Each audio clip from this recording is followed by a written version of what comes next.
அது ஃப்ரெண்ட்ஸ் இன்னைக்கு ஒரு தரமான ஒரு சம்பவம் ஃப்ரெண்ட்ஸ். எப்படின்னா டோல் சம்பவம் தான் பயங்கரமான சம்பவம். இந்த ரன்னிங் வெயிட்டுன்னு சொல்லிட்டு ஒரு வெயிட்டை அந்த மிஷினில் வந்து ரன்னிங் வெயிட்டு அது காமிக்கிது. ஒரு 20-25 டன்னு காமிக்கிது. நம்ம வண்டிக்கெலாம் 20-25 டன் ஏற்றிட்டு போகிற மாதிரி தான் காமிக்கிது.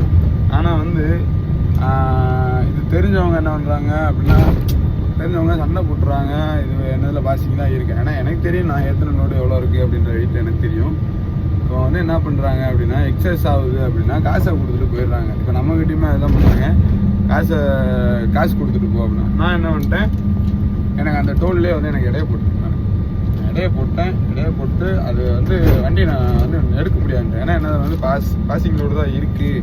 அதனால் என்னால் எடுக்க முடியாது அப்படிங்கிறது. எங்கே நடந்துச்சுன்னா, அல்மெட்டி ஊருக்கு கொஞ்சம் முன்னாடி